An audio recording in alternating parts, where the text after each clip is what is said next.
te prend, il fait que tu sois saisi de son esprit et tu accomplis même ce que les grandes personnes n'ont jamais fait.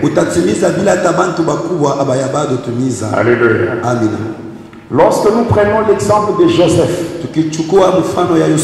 la personne qui a eu la révélation salvatrice de sa famille, c'est Joseph. Vous allez voir, avant même qu'il y ait la famille, Dieu s'était révélé à Joseph. Amen.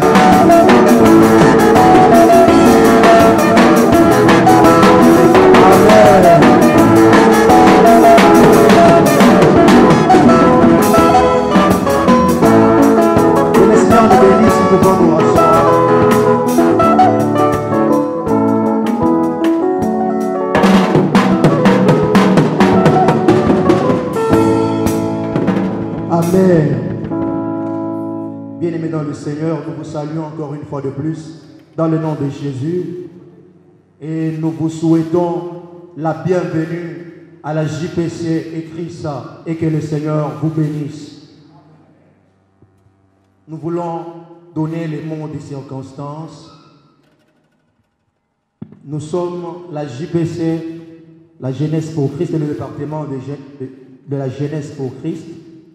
Et le mot des circonstances que j'aimerais donner ce soir, ça se résume à 5 points principaux. Premièrement, c'est la présentation de la dite JPC. La Jeunesse pour Christ, JPC Chrissa, en cycle, est un forum ou une pépinière qui encadre les jeunes frères et sœurs de la communauté dont l'âge varie entre 15 à 45 en vue de leur formation morale et sociale à l'image de Jésus-Christ notre Seigneur. La JPC en soi, c'est une branche du département de l'éducation chrétienne, laquelle est subdivisée en 3 branches, à savoir l'école de dimanche, écodimancle. Il y a la Jeunesse pour Christ, JPC, qui est le deuxième sous-branche du département de l'éducation chrétienne. Il y a le fiançailles et le mariage. Le deuxième point, ce sont les objectifs de la dite département de JPC. Nous, jeunes de la JPC, nos objectifs s'attellent à faire des jeunes des disciples accomplis de Jésus-Christ, faire des jeunes des futurs responsables, compétents pour l'Église ainsi que pour la société. Troisièmement, c'est faire des jeunes des gagneurs d'âmes et de témoins fidèles de Jésus-Christ. Et troisième point, c'est la subdivision du dit département de la jeunesse. Le département de la JPC est subdivisé en 7 sous-départements ou 7 branches que voici. Premièrement, c'est le département de visibilité. Dans ce département, il y a 2 branches à savoir, c'est l'évangélisation ainsi que la presse. Et deuxièmement, c'est le département de l'intercession. Troisièmement, c'est le département de musique. Et quatrièmement, le département de logistique et de la technique. Cinquièmement, c'est le département de protocole et accueil. Et sixièmement, c'est le département de la décoration. Septièmement, le département de finances et de comptabilité. Et l'avant-dernier point, ce sont les activités du département de la jeunesse. Les activités qui font l'objet de la jeunesse sont les suivantes. Premièrement, nous, JPC, nous nous investissons pour l'enseignement ainsi que la formation, ainsi que le prière. Cette activité s'occupe des activités spirituelles, telles que premièrement les enseignements, deuxièmement des débats, troisièmement ce sont des études bibliques, et enfin toute forme de prière et de retraite et des ateliers de serviteurs. Deuxièmement, nous nous attelons sur l'évangélisation. C'est une structure qui s'occupe de la formation des évangélistes gagneurs d'âme ainsi que la pratique du travail évangélique. Troisièmement, c'est la musique. Nous nous attelons aussi, comme vous venez de le voir, nous nous occupons aussi de la formation ainsi que l'orientation des musiciens chrétiens dans la jeunesse. Quatrièmement, c'est les loisirs ainsi que l'éducation à la vie et aussi le métier. Et le dernier point, c'est le programme de nos rencontres. Pour ce qui est de nos rencontres sont prévues chaque samedi de 14h à 15h45. C'était là l'autre mot des circonstances. Je dis, je vous remercie.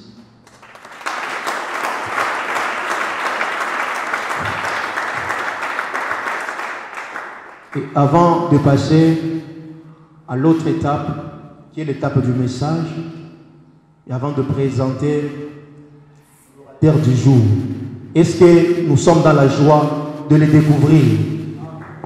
Est-ce que les enfants de la maison sont là? Est-ce que tu peux manifester la joie de recevoir le Père? S'il vous plaît, est-ce qu'on peut exagérer? J'aimerais qu'on puisse exagérer pour montrer combien nous sommes contents. Nous sommes contents de l'orateur de ce soir. Est-ce qu'il y a un jeune qui peut exagérer encore? Alléluia. Que le Seigneur nous bénisse. Avant de l'accueillir, j'aimerais d'abord le présenter. Bien sûr, je pense qu'aujourd'hui c'est notre première journée, la journée de lancement de nos activités. Et nous avons voulu que ce soit le Père, que ce soit notre Père qui fasse cette ouverture ou ce lancement officiel. C'est comme ça. Avant d'abord de l'accueillir, j'aimerais d'abord le présenter. Nous, personnellement, tel que je suis là, je n'ai pas été impacté par 3 ou 4 ou 5 personnes. Donc le Seigneur, il est tout complet en lui pour pouvoir nous guider. Il est un mentor pour nous. Il est un père pour nous. Il est un guide, une conduite. En tout cas, nous n'avions pas eu le temps d'en avoir plus. Il y a des gens qui ont été impactés par 2, 3, 4, 5 personnes. Il a un père, il a un mentor par-ci, par-là. Mais nous, personnellement, nous n'avons que lui. Le Seigneur a placé tout un guide complet. Il a mis tout le complet en lui. Il a mis le mentorat, la paternité, le tout. C'est pourquoi j'aimerais qu'avant de les recevoir, que nous puissions accueillir et apprécier la grâce et le ministère de l'évêque Jonas Lungutu Palagizia. Est-ce qu'on peut bien les recevoir à la manière de Dieu? Est-ce que le fils de la maison peut s'élever et acclamer pour sa grâce? Est-ce qu'on peut apprécier le ministère de l'homme de Dieu? Est-ce qu'on peut le recevoir avec des acclamations? Est-ce qu'on peut bien acclamer mon Père? Est-ce que quelqu'un peut bien acclamer mon Père? Est-ce que nous pouvons ajouter les cris de joie à la manière de Dieu afin de le recevoir? Alléluia.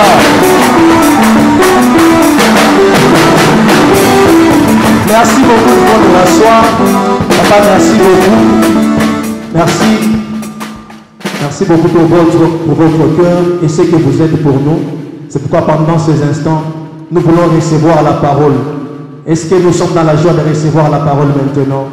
La Bible dit, au commencement était la parole était avec Dieu, elle était Dieu. C'est pourquoi pendant ces moments, pendant l'évêque Jonas, le couteau par la Jésus diamante, nous acclamons encore pour le Seigneur. Pendant qu'il monte, nous sommes en train d'acclamer.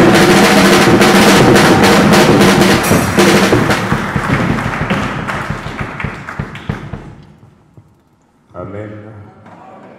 Est-ce qu'on peut bien acclamer le Seigneur?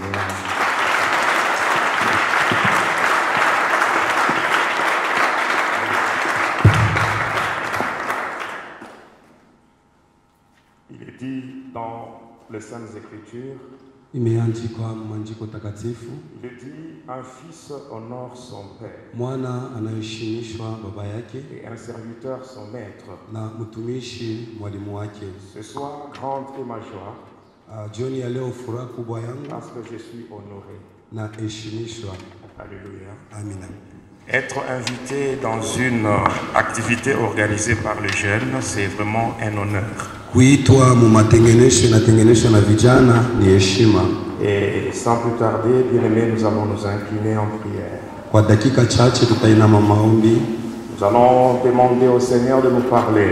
Tutalomba kwa Bwana aseme nasi. En ce grand jour de lancement officiel des activités de la JPC ou de la Jeunesse pour Christ, Kwa siku kubwa ya siku ya kwanza ya maandamano ya nous vijana, voulons vraiment que le Seigneur nous communique sa pensée et que nous sachions l'importance de la jeunesse au sein d'une église, au sein d'une société et même au sein d'une nation. Que le Seigneur nous fasse grâce afin que nous puissions saisir sa pensée. Élevons nos voix et prions au nom de Jésus. tuombe kwa jina la Yesu. Prions au nom de Jésus. Bwana aseme nasi, tuombe. Prions au nom de Jésus-Christ. Tuombe kwa jina la Yesu. Oui, que le Seigneur nous parle, Bwana aseme nasi. que le Seigneur nous communique sa pensée Bwana atuoneshe wazo yake au nom de Jésus. kwa jina la Yesu. Au nom de Jésus. Kwa jina la Yesu. Que le Seigneur nous communique sa pensée Bwana aseme nasi wazo yake au nom de Jésus. kwa jina la Yesu Kristo. Au nom puissant, glorieux de Jésus. Kwa jina la Yesu Que Kristo. la pensée du Seigneur nous soit communiquée Wazo ya Bwana iwekwe au kumyoyo nom yetu puissant et glorieux de Jésus. kwa jina la uwezo wa Yesu Kristo. Amen. Amina. Je vous salue tous dans le nom puissant, glorieux et merveilleux de Jésus. Na wasalimu wote kwa jina la Yesu Kristo. Nous allons prendre la parole de Dieu. Tutachukua neno la Mungu. Nous prenons le premier livre. Tunachukua barua ya kwanza. Nous sommes dans le livre d'Esdras. Tuko kitabu cha Esdras. Esdras chapitre 10. Esdras sura yake ya 10 et le verset 4. na mstari wake wa 4. Esdras chapitre 10 verset 4. Esdras sura 10 mstari wa 4. Nous allons également prendre 1 Timothée chapitre 4 et le verset 12. Tutachukua tena Timotheo wa 4 sura yake ya 12. 1 Timothée chapitre 4 et le verset 12. Timotheo wa kwanza sura 4 mstari wa 12. Après cela, nous allons prendre 1 Samuel Tutachukua tena Samueli wa kwanza 17, 17 le verset 26 et le verset 36. mstari wa 26 mpaka 36. Et enfin, Na mwisho Juge Mwamuzi chapitre 6, sura 6 le verset 3 à 6. mstari wa 3 mpaka wa 6. On saute Tunaluka et on prend le verset 12. tunachukua mstari wa 12. Je reprends pour une meilleure compréhension. Tunarudia juu ya kusikia vizuri. Esdras 10, verset 4. Esdras 10 mstari wa 4. 1 Timothée chapitre 4, verset 12. Timotheo wa kwanza sura ya 4 mstari wa 12. Samuel 1, 17, le verset 26 et le verset 36. Samueli wa kwanza mstari wake wa 26 mpaka 36. Enfin, Juge chapitre 6, Mwamuzi 6 verset 3 à 6. mstari wa 3 mpaka wa 6. Et on prend le verset, et on saute, on prend le verset 12. Tunachukua tena mstari wake wa 12. Et pour honorer la parole de Dieu, Kwa ajili ya kuheshimisha neno la Mungu je vous invite à vous lever na walomba tusimamie wima pour qu'on fasse la lecture. kwa kusoma neno. Esdras chapitre 10, le verset 4, nous lisons au nom de Jésus. Lève-toi, car cette affaire te regarde. Nous serons avec toi, prends courage et agis. Lève-toi, car cette affaire te regarde. Nous serons avec toi, prends courage et agis. Je prends le deuxième livre. Achukua barua ya pili. Je suis dans 1 Timothée. Timotheo wa kwanza. 1 Timothée chapitre 4. Timotheo wa kwanza sura Et je lis le verset 12.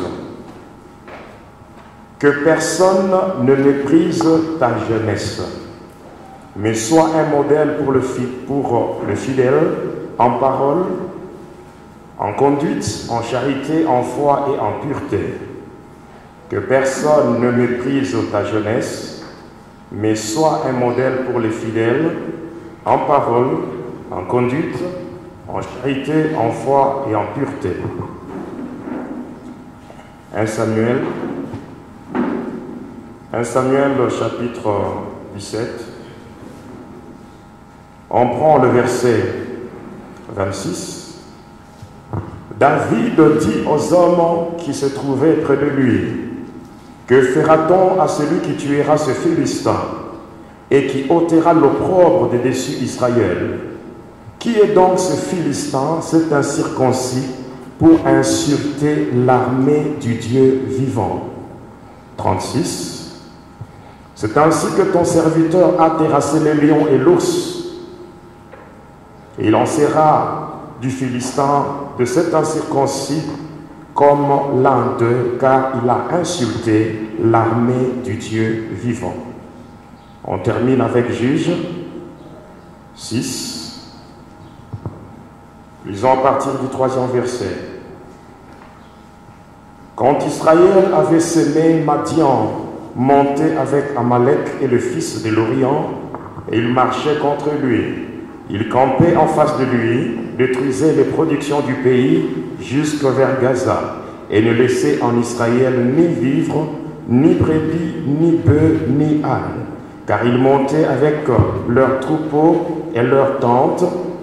Ils arrivaient comme une multitude de sauterelles, ils étaient innombrables. Eux et leurs chameaux, ils venaient dans le pays pour le ravager. Israël fut très malheureux à cause des Madians, et les enfants d'Israël crièrent à l'Éternel. On prend le verset 12. L'ange de l'Éternel lui apparut et lui dit, « L'Éternel est avec toi, vaillant héros. » Amen. Est-ce qu'on peut acclamer pour la parole du Seigneur?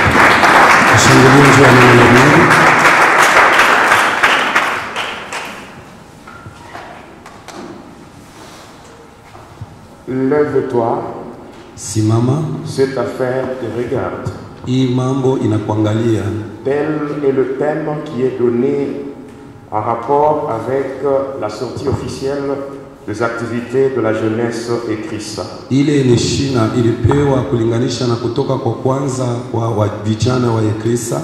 J'aimerais, par rapport au temps qui nous est imparti, napenda kwa wakati ilitupewa te parler d'une manière claire afin d'attirer ton attention. Niseme kwa wazi kwa ajili unisikie vizuri. J'aimerais vraiment attirer ton attention. Napenda uteke sikio vizuri sur ce thème. Kwa hiki shina. C'est un thème qui est vraiment pertinent mais qui a une importance très capitale. Ni kishina kiko kia kigumu lakini inakuwa na mambo mzuri kabisa. Alors en développant ce thème, nous allons nous limiter à 3 points. 3 points principaux. Tutasemea manukta tatu ya msimamio. Le premier point, nukta ya kwanza, celui-ci, inakuwa ni que personne ne néglige ta jeunesse. Mtu hata moya asibeule ujana yako. Alléluia. Amina. Alléluia. Amina. Le deuxième point, shina ya pili, nous allons parler sur les 2 images de la jeunesse. Tasemea mapicha mbili ya vijana. Les 2 images de la jeunesse chrétienne. Mapicha mbili ya vijana wa Kristo. Les 2 images de la jeunesse chrétienne. Mapicha mbili ya vijana wa Kristo. Nous allons terminer avec une conclusion sur le réveil et l'impact de la jeunesse dans l'œuvre de Dieu et dans la famille ainsi que la société. Tutasimamia tena juu ya ile nguvu ya kulamuka kwa vijana mkazi ya Mungu, mfamilia hata mambo mengine. Le réveil et l'impact de la jeunesse dans l'œuvre de Dieu. Kulamuka na tendo ya vijana mkazi ya Mungu dans la famille ainsi que la société. Mfamilia hata kabisa mu makampuni. Ce sont les 3 points que nous allons développer. Ni bishina tatu tutasemezea. Les 3 points constituent en fait l'ossature de notre thème. Ni yenye inakuwa mubipande vile tutasemezea. Que personne ne méprise ta jeunesse. Mtu asibeule bujana yako. Et deuxièmement, na ya pili, les 2 types ou les 2 images de la jeunesse chrétienne. Mapicha mbili ya vijana wa Kristo. Le réveil et l'impact de la jeunesse. Kulamuka na tendo ya vijana dans l'œuvre de Dieu, mukazi ya Mungu, dans la famille, mufamilia ainsi que la société. Hata mukampuni. Je commence avec le premier point. Nanza na nukta ya kwanza. Ici, on est en train de nous parler. Hapa wewe unatusemezea. On s'adresse à la jeunesse. wanasema na vijana, On dit, jeune, lève-toi, kijana lamuka, car cette affaire te regarde. hii mambo inakuangalia. D'une manière indirecte, Munamuna tu ya on est kusema en train d'exhorter la jeunesse à s'impliquer dans une affaire. weko nasubutisha vijana wajingize mkazi fulani. Alléluia. Amina. Je répète, Narudia, d'une manière indirecte, munamuna ya wazi, lorsqu'on dit lève-toi, wakati wanasema simama, et dans le cas précis, on dit jeune, lève-toi. munamuna ingine ni kijana lamuka, C'est qu'on est en train d'interpeller, ule weko na kumbusha, on est en train d'exhorter la jeunesse weko nasubutisha à kijana s'impliquer dans une affaire. ajichonje mkazi fulani. Alléluia. Amina. Ici, il y a l'implication. Hapa kuko kujitoa. Et là, directement, avant d'aller plus loin, j'aimerais donner une aperçu sur la jeunesse. Baadaye ya kwenda mbali, napenda kuleta kitu kimoja juu ya ujana. Si nous prenons l'église de Dieu, Tukichukua kanisa ya Mungu, qu'est-ce que nous pouvons comprendre par rapport à la jeunesse? tunaweza kuelewa nini kulinganisha na ujana? Dans l'œuvre de Dieu, Kazi ya Mungu, la jeunesse vijana représente l'église de demain. inaonesha kanisa ya kesho. Alléluia. Amina. La jeunesse Vijana représente l'église de demain. inaonesha kanisa ya kesho. Ceux qui gèrent l'église aujourd'hui, Wale wanaongoza kanisa leo avec le temps, kwa wakati fulani, quand ils vont prendre l'âge, wakati watakomala, ils doivent céder wataacha à la génération qui vient. kwa ile kipande Et ya cette watu, génération doit être formée aujourd'hui kile kizazi kinabidi afin kufundishwa d'assumer la leo responsabilité dans les jours à venir. kwa kuwapatia madaraka kwa siku ya Deuxièmement, kesho. lorsqu'on prend la jeunesse par rapport à la famille, Wakati tunabeba vijana kulinganisha na nous familia, voyons une chose, tunaona kitu c'est kimoja. que la jeunesse, c'est l'espoir de la famille. Vijana inakuwa ni tumaini ya familia. Tous les parents, quand ils ont leurs enfants, Wazazi wote kama weko na watoto yao, ils mettent l'espoir sur les enfants. wanatumainia Car mwao ils watoto, savent que wanajua après eux, baadaye bo ce sont les jeunes qui vont prendre la relève. ni vijana vitachukua madaraka. Alléluia. Amina, Alléluia. amina. Et si nous prenons la société, Tukibebe kampuni, la jeunesse vijana permet de rendre la société stable lorsque la jeunesse est bien formée. wakati vijana vinafundishwa vizuri, kampuni itakuwa na ustarehe. Alors revenons maintenant à notre thème. Turudie sasa mshina yetu, Lève-toi. simama. Ici, on s'adresse aux jeunes. Hapa wanasema na vijana. Il y a beaucoup de gens Kuna watu wengi qui fonctionnent par rapport à leur âge. wanatumika kulinganisha na kimo yao. L'appel de Dieu. Mwito ya Mungu, Lorsque Dieu veut utiliser une personne, wakati Mungu anapenda kutumika na mtu, Dieu ne tient pas compte de l'âge. Mungu angalie miaka ya Tu mtu. peux être jeune, Unaweza kuwa kijana, mais Dieu peut venir dans ta vie. Mungu anaweza kuwa maisha Il yako, te prend, anakuchukua, il fait que tu sois saisi de son esprit anaruhusu et shikwe tu na roho yake. accomplis même ce que les grandes personnes n'ont jamais fait. Utatimiza bila hata bantu bakubwa abaya bado tumiza. Alléluia. Amina.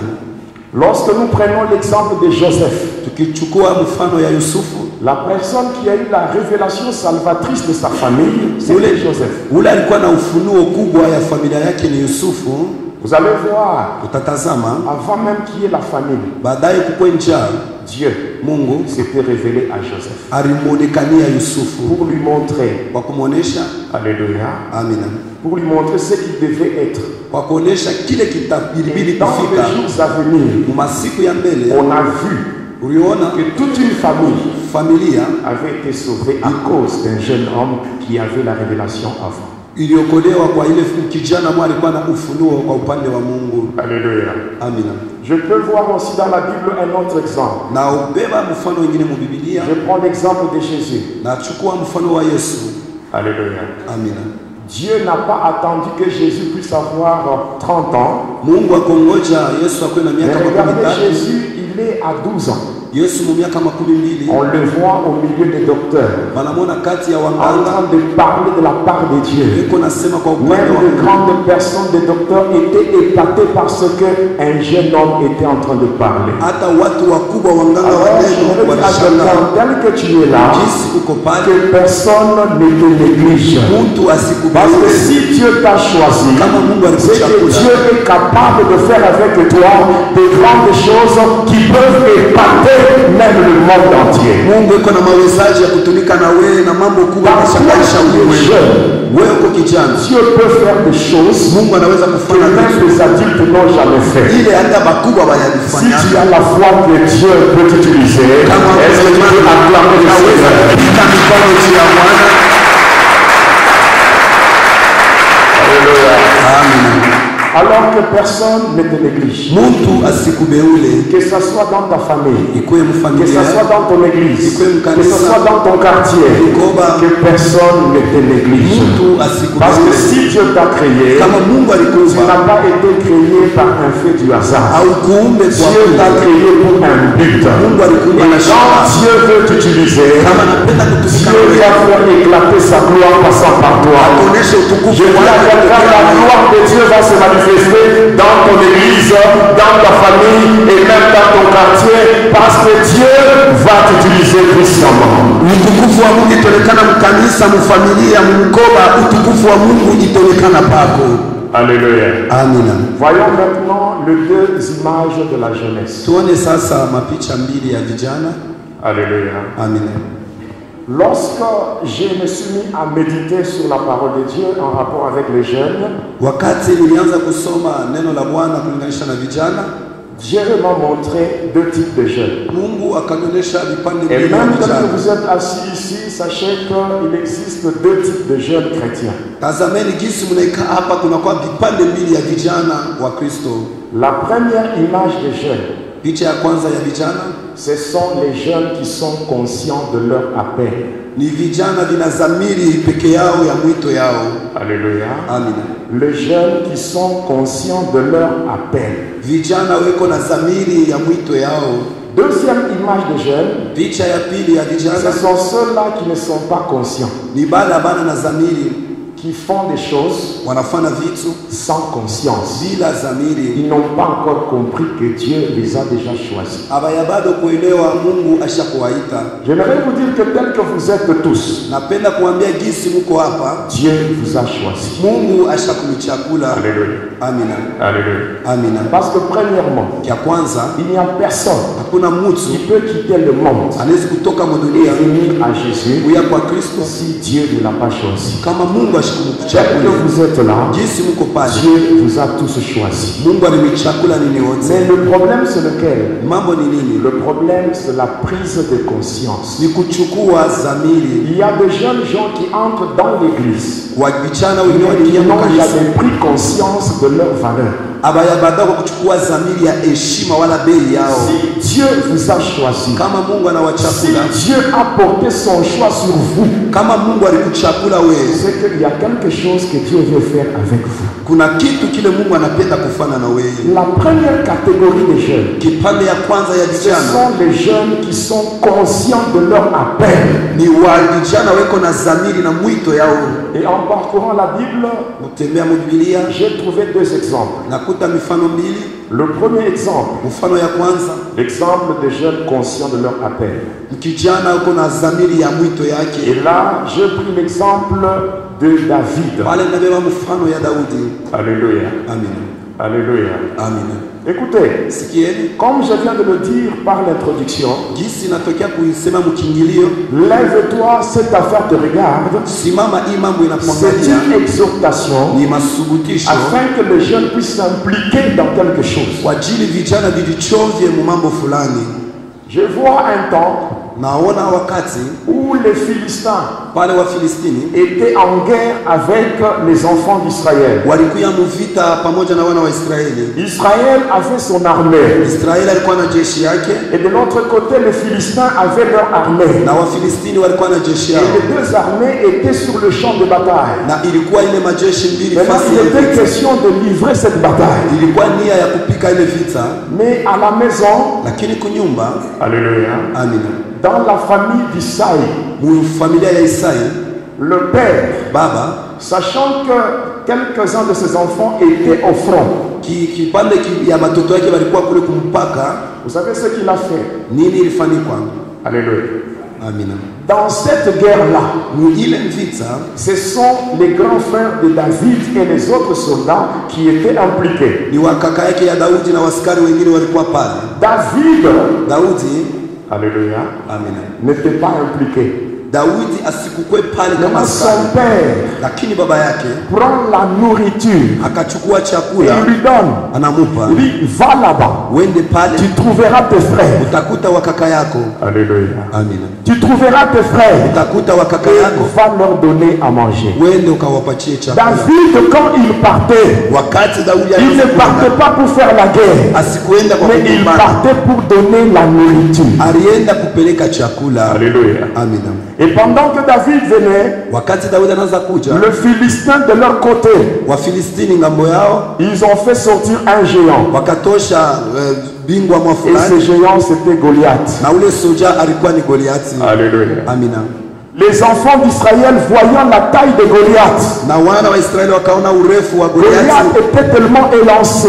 alikuwa mrefu Il était kabisa, un géant. alikuwa soja. Et le Philistin avait dit ceci: Na Wafilistini wakasema, au lieu de nous battre, baadaye tupigane, nous les Philistins, nous donnons notre soldat. sisi Wafilistini tunaleta Et askari wetu, vous aussi choisissez de votre côté un soldat. na mwe mchakule askari moja, Comme ça, nos deux soldats vont se battre. askari wawili watapigana. Si votre soldat Kama askari wenu parvient à terrasser le nôtre, anamwangusha wetu, nous serons vos esclaves. sisi tutakuwa watumwa Mais wenu. si notre soldat Kama askari wetu finit par vaincre le vôtre, anawina wenu, vous nous serez assujettis mtakuwa watawaliwa wetu et vous serez nos esclaves. na mtakuwa watumwa wetu. Alléluia. Amina. Est-ce que dans l'armée d'Israël, Kati ya jeshi ya il Israeli n'y avait pas de soldats? amkukuwa waskari, Il y en avait. balikuwa Il y avait même un roi. kulikuwa hata C'était mfalme, le roi Saül. mfalme Il Saulo était déjà loin. alikuwa mwenye kupakaliwa. Il avait aussi des généraux. Kulikuwa na wajemadari. Alléluia. Amina. Mais voyant la taille de Goliath Kuona burefu ya Goliati et le roi na mfalme et les soldats et les généraux, tout le monde tremblait. wote Et walitetemeka. pendant 40 Kwa jours, masiku 40 Goliath s'élevait. Goliati Il marchait sur le champ de bataille. akasimama Et kwa il nafasi n'y ya avait vita. aucune personne, Hakukukuwa même mtu, pas le roi, hata mfalme, même pas le soldat, hata waskari, même pas les généraux. hata Tout wajemadari. le monde avait peur. Wote walikuwa na Tout le monde tremblait. Toka wote Jusqu'à walitetemeka ce que David, mpaka Daudi un jeune homme, kijana est arrivé. anafika. Alléluia. Amina. Il arrive Anafika pour donner à manger. kwa kuleta Et chakula. pendant qu'il donnait à manger, Wakati anazoleta chakula, Goliath commence encore à passer. Goliathi anaanza tena kuuliza. Goliath insulté. Goliathi akatukana, Goliath avait semé la terreur. aliweka boka. Alléluia. Amina. Lorsqu'il y a la terreur, Wakati kuna boka il n'y a pas la paix. hakuna amani. Lorsqu'il y a la terreur, Wakati kuna il y a l'agitation. kunakuwa kutingisika. Israël n'avait pas la paix. hakukuwa na amani. Israël était terrorisé. Israël, même le roi, hata mfalme personne mtu hata ne moja pouvait sortir. hakuweza, ule aliweza kutoka. Alléluia. Amina. Alléluia. Amina. Donc il y avait un désespoir. Kulikuwa kukobotesha Ils ne tumaini, savaient plus quoi faire. hawakujua watafanya Ils nini. étaient prêts à être réduits en esclaves. Walikuwa tayari ya kujichovya Parce que kutumwa. personne Hakukuwa ne mtu, pouvait relever les défis. hakukuwa mtu aliweza kuichika Pendant que kupambana. les adultes tremblaient, Wakati wakubwa pendant que les wanatemeka, généraux tremblaient, wajemadari wanaanza mais kutemeka, quelqu'un moja qui n'était pas concerné, asikukuwe mwile quelqu'un mambo qui n'était pas invité par l'armée, wa jeshi, lui il va se lever, yeye il anasema, va dire, anasema quel est cet incirconcis ni mtu kani mwenye kukosa ose kutangazwa, insulter l'armée du Dieu vivant. anachambula jeshi ya Mungu Je vais mzima. dire à quelqu'un, celui qui s'était levé Ule pour alionekanisha défendre Israël, kwa kusimamia ce Israeli n'était pas un vieux, haikukuwa ce n'était pas un adulte, mais c'était un jeune homme. kijana Il s'est invité, il s'est dit en lui-même, je dois me lever, parce que si tout le monde ne se lève pas, moi je me lève, car cette affaire me regarde, cette affaire me concerne, cette affaire me concerne. Même le toi, je vais te dire, sache que tout ne se fera pas par les adultes, tout ne se fera pas par les anciens, tout ne se fera pas par des serviteurs. Même toi tel que tu es là, tu peux te lever dans l'église et tu dis, cette affaire me concerne. Quand tu entres dans cette affaire, les choses vont changer.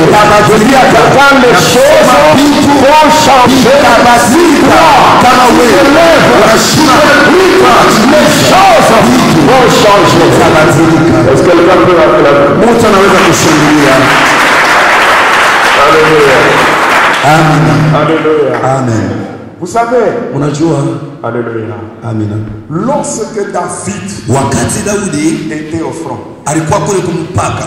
alléluia. Amina. Logiquement parlant, Mkuona hivi cette affaire ile mambo n'était pas pour lui. haikukuwa yake. C'était pour ceux qui étaient formés au service militaire. Ilikuwa ni kubali balifundishwa mkazi ya kijeshi. Ce qui est vrai, Kile kiko cha kweli, la formation de Dieu kufundishwa na Mungu dépasse la formation des hommes. inazidi kufundishwa na Tu watu. comprends que Dieu t'a choisi Kama et unahakikisha que Dieu commence à te former. kwanza Dieu kufundisha commence à te former. kwanza Tu vas kufundisha faire plus ce que les hommes ont formé vont faire. utafanya vikubwa uzidi bale batu walibafundisha. Alléluia. Amina. Regardez, Tazameni tout un peuple, taifa kubwa, tout un peuple, taifa mzima, alléluia, amina, allait être esclave. balipasha kuwa batumwa Parce que le vieux était là. kwa ajili wazee walikuwa pale. Qui a relevé le défi? Nani alitosha ile kuchokozi? Qui a relevé le défi? Nani alitosha ile Est-ce kuchokozi? que c'était le roi? Ilikuwa ni Est-ce mfalme, que c'était les soldats? ilikuwa ni Est-ce waskari, que c'était les jeunes? ilikuwa ni kijana. Même toi. Hata wewe, Alléluia. amina, Il peut y avoir une situation, kunaweza kuwa mambo un problème tatizo qui menace même ta famille. inashambulia hata familia yako. Quand vous regardez bien dans nos familles, Mkitazama vizuri mfamilia il y a yetu, des problèmes qui arrivent dans nos familles. kuna matatizo yanatufikia. Alléluia. Amina. Vous savez quoi? Unajua nini? Nous tous, quels que nous sommes, Sisi wote gisi tuko hapa, nous n'avons pas de parents chrétiens. hatuna na bazazi ba Kristo. Toi, tu peux être jeune. Wewe unaweza kuwa kijana, Tu donnes ta vie à Jésus. unatoa maisha yako kwa Mais Yesu. peut-être tes parents n'ont pas encore donné leur vie à Saa Jésus. zingine bazazi yako bayabado Il kuleta peut y maisha. avoir une situation, Kunaweza kuya un mambo problème spirituel mambo ya kiroho qui arrive. inafika. Alléluia. Amina. Tout le monde ne fait rien. Wote hawafanye chochote, Tout le monde ne peut rien. wote hawawezi kufanya chochote, Mais toi, lakini wewe parce que Dieu t'a choisi, Mungu kwa ajili alikuchakula, implique-toi dans l'affaire. uingia mwile mambo, Entre dans cette affaire. ingia mwile mambo, Entre dans cette affaire. Les choses vont changer. vitu vitabadilika. Même dans ton église, Hata mkanisa si yako tu t'impliques kama dans unajiingiza l'œuvre de Dieu, kazi ya Mungu, là où les autres n'ont rien fait, pale wengine toi tu balishinda, feras quelque chose. Et Dieu sera glorifié à travers de ce que toi tu fais. kupitia kile utafanya. C'est la première image Ni picha ya kwanza de la jeunesse. ya bujana. Alléluia. Amina. Les gens qui ont compris leur appel Watu walielewa mwito et yao, qui comprennent que s'ils ne font rien, banasema kama sifanye kitu ça ne va pas marcher. habitaenda Il mbele, faut qu'on s'implique. inabidi nijiingizemo. Alléluia. Amina.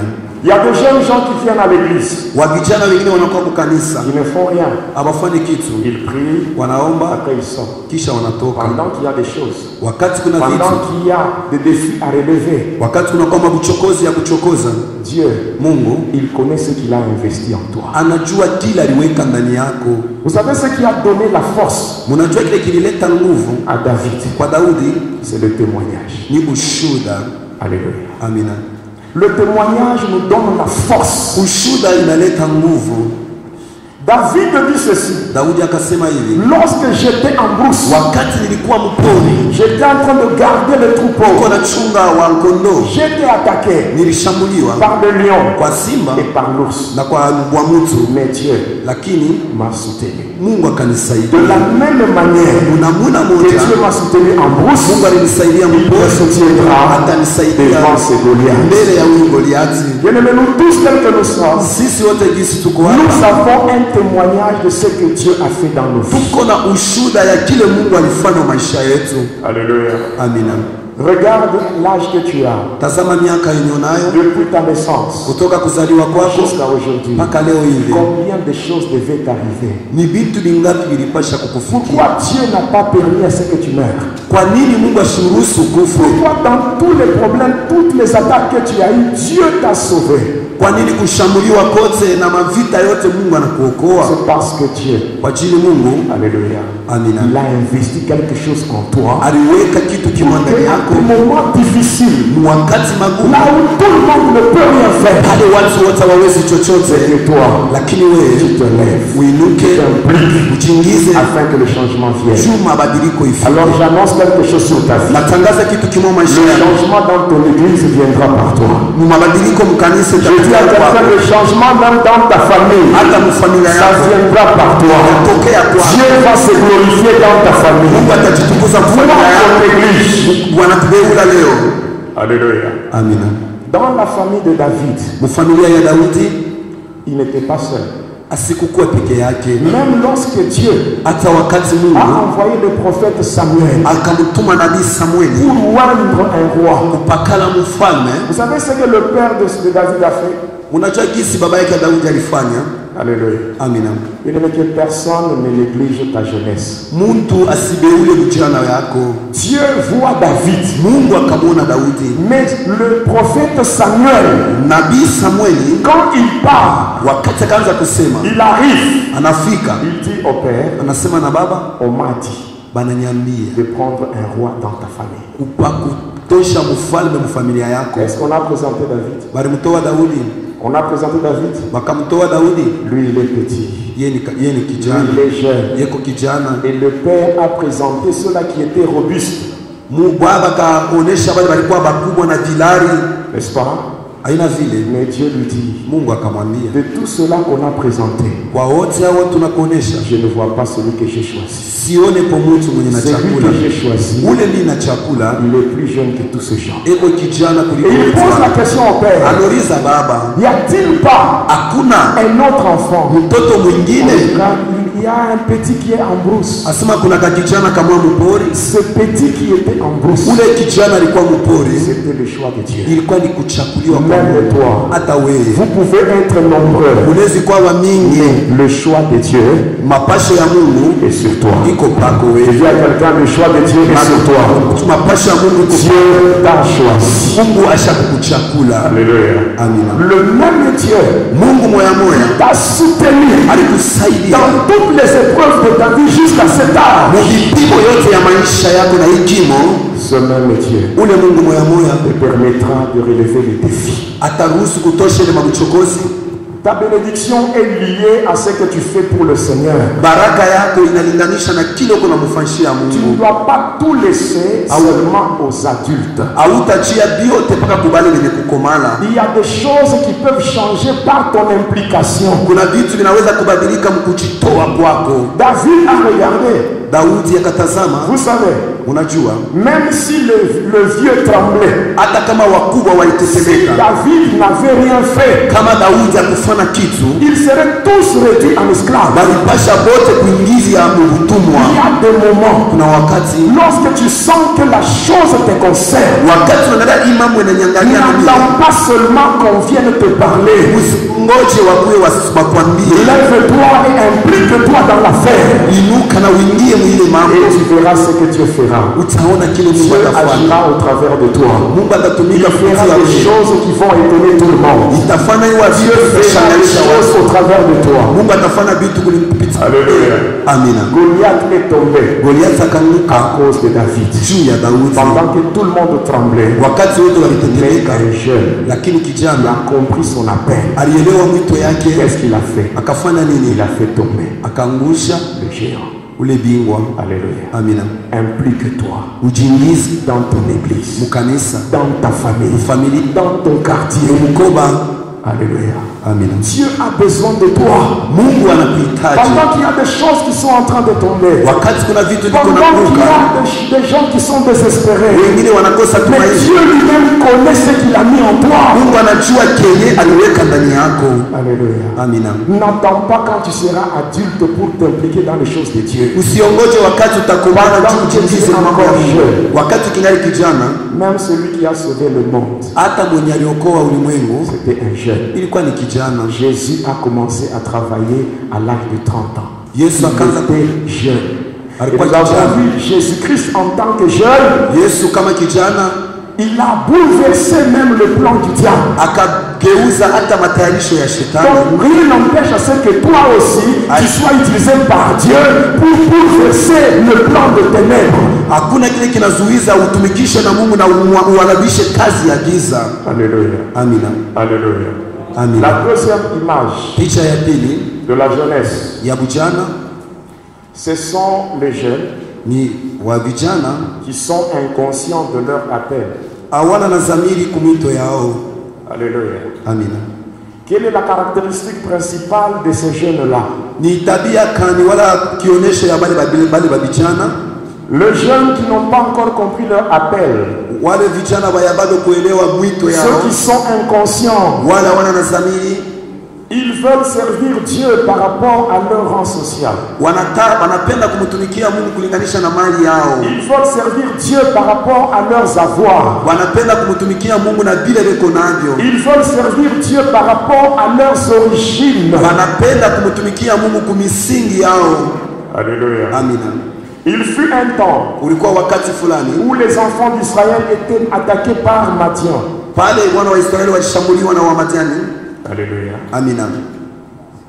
Chaque fois que Israël semait, Wakati yote Israeli anaanza kupanda, au moment de la récolte, wakati ya kuvuna, c'était Madian avec d'autres nations qui s'étaient associées et qui venaient tout prendre. nilikuwa ni Madian na mataifa yengine ikachangana nao na kuchukua yote.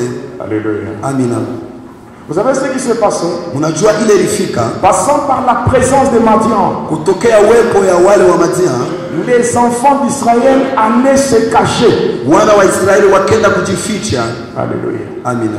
Ils se cachaient. Wanaanza kujificha. Lorsque quelqu'un se cache, Wakati mtu c'est anajificha qu'il ne s'implique pas. ni kusema asijichovye wala kujiingiza. Qui me suit bien? Nani ananifuata? Alléluia. Amina. Quand tu te caches, Wakati unafuchama c'est comme quelqu'un ni kama qui mtu déclare une défaite avant la bataille.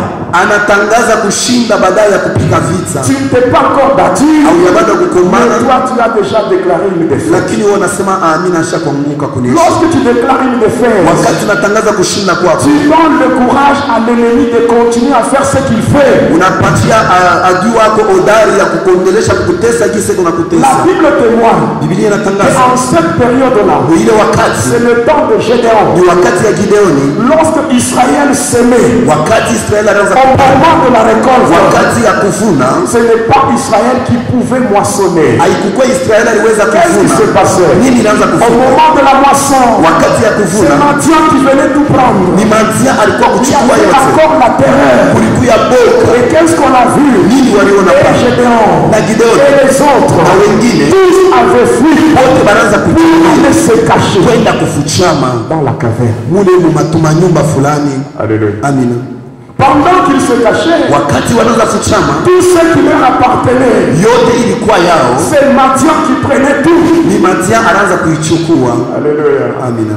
Vous pouvez voir, Unaweza kuona vous fournissez des efforts unatumia nguvu pour faire kabisa avancer l'œuvre. kuendesha Vous kazi, fournissez des efforts unatumia pour nguvu élever le niveau de la famille. kupeleka Vous kizazi fournissez chote, des efforts unapeleka pour voir un changement dans le quartier, bien dans le milieu où vous habitez. kuona mabadiliko mumkoba hata fasi mnaishi, L'ennemi vient pour tout détruire. lakini adui anakuwa kuharibu Et il yote. n'y a personne qui se lève. Hakuna mtu anainuka. Vous pouvez voir Unaweza kuona dans une église kanisa où la jeunesse pale vijana existe seulement des noms. banakuwa tu ni Vous voyez kuchina, une église où Unaona il y kanisa a des jeunes qui ne font rien. ba vijana bafanye chochote.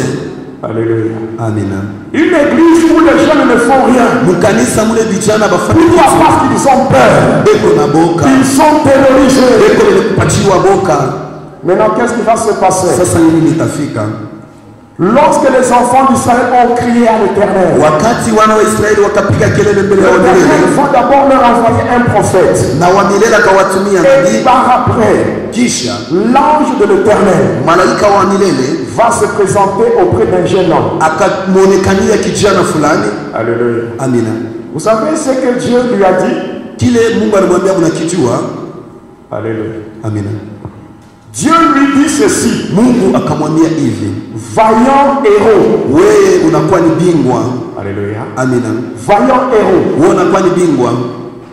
Dieu Mungu lui parle anasema par naye rapport à ce que lui-même avait investi en lui. kulinganisha na kile yeye Mungu aliweka ndani yake. Et vous allez regarder cet homme, Utaona huyu mtu ce qu'il va donner comme réponse. ila analeta kama swali Il jibu, dit moi, mie vaillant héros. nikuye bingwa. Alléluia. Amina. Il commence à parler d'abord sur son âge. Anaanza mbele kusemea kimo Je yake, suis plus petit. niko mtoto sana. De deux, Ya pili, ma famille, familia yangu elle est la plus pauvre. iko ibale ba masikini baadhi mwisho. Écoute-moi bien. Sikia vizuri Je magharibi ya vais leo. te dire, Acha nikwambie, le choix de Dieu kupenda kuchakula kwa Mungu ne dépend pas de ta famille. hailinganishe na familia Le yako. choix de Dieu. Kuchakula kwa Mungu, Alléluia. Amina. Le choix de Dieu kuchakula kwa ne Mungu dépend pas de ton âge. hailinganishe na miaka yako. Si Dieu veut faire quelque chose avec toi, Mungu akitaka kufanya kitu il na le wewe, fera parce qu'il connaît ce qu'il a mis en toi. ataifanya kwa ajili anajua kile aliweka ndani Même yako. quand je te regarde, Hata kama anakuangalia, le diable te plonge dans la distraction shetani anakuweka au mkulenga, plan de ne pas comprendre ce que Dieu a déjà mis en toi. unakosa kuelewa kile Mungu aliweka ndani yako. Alléluia. Amina. Que ta famille soit pauvre ou pas. Familia yako kwa kuwa masikini wala La pana, Bible dit tout concourt au bien de ceux qui aiment Dieu. asema vyote vinaenda mzuri kubali wanampenda Mungu. Le diable peut avoir réduit ta famille à la pauvreté. Shetani anaweza kuchonya familia yako Si kwa masikini. Dieu a permis que toi tu naisses là-bas, Kama Mungu aliruhusu wewe uzaliwe parce kule, que passant par toi, Dieu va changer la situation de ta famille. kupitia wewe Mungu atabadilisha Je hali ya dis familia encore, si yako. ta famille est réduite, Kama familia yako ni ya Dieu chini, a permis que toi tu naisses là-bas, aliruhusu uzaliwe parce qu'il kule, connaît ce qu'il a mis en toi, et c'est passant par toi que ta famille va se lever au nom de familia Jésus. yako itainuka mchina la Yesu. Je suis en train de parler à quelqu'un. Niko nasema na mtu. Alléluia. Amina. Alléluia. Amina. Écoute, Sikia. ceux qui ont fait de grandes choses avec Dieu, Wale walifanya vitu vikubwa na Mungu. quand tu observes bien leur famille, Ukitazama familia yao, c'est des gens qui étaient presque inconnus. ni bando bakujulikana sana Dieu familia est yao. capable de te tirer du néant pour faire de toi une personne qui sera valorisée par plusieurs. Mungu eko na mawezeka kukutosha chini na kukupandisha fasi ile bado batakujua bamingi. Alléluia. Amina. Alléluia. Amina. Cet homme, Ule mtu Dieu lui dit, Mungu anamwambia, vaillant héros. wewe ni bingwa. Que signifie un héros? Ni nini inalinganisha kuya bingwa? Écoute-moi bien. Sikia vizuri. Si on dit que telle personne, Kawa nasema mtu tel fulani, homme est un héros, mtu fulani ni bingwa, ne soyez pas distrait par rapport au réglage de caméra. msilingamishe kulinganisha na vile vile unafanya pale. Alléluia. Amina. Si on dit que tel est un héros, Kawa nasema fulani ni bingwa, signifie quoi? maana yake ni nini? On ne dira jamais que tu es un héros en croisant les bras. Hawatasema uko bingwa kama unafunga tu mikono. On peut dire que tu es un héros Wanaweza kusema uko bingwa si tu as livré un combat, mpaka kama ulikumbana bukomvi, une bataille, vita, et tu es sorti na vainqueur. unatoka C'est là mshindaji. qu'on dira que tu es un héros. Atasema pale wewe ni bingwa. Un héros par définition, Bingwa mumana c'est yake un homme vaillant, ni mtu mwenye kuwa na kuona célèbre par ses exploits. anatukuziwa kwa maisha Or que yake. Dieu dit à Gédéon, Mungu anamwambia Gideoni, lève-toi, simama, vaillant héros. wewe ni bingwa, L'Éternel est avec kwa toi. milele ni pamoja na Mais wewe. si Dieu est avec toi, Kama Mungu eko on na dira wewe, que tu es un héros. atasema uko bingwa. Kwa Parce qu'avec Dieu, nous ferons des exploits et il écrasera nos ennemis. Même toi, que tu es, Dieu est avec toi. Tu feras ce que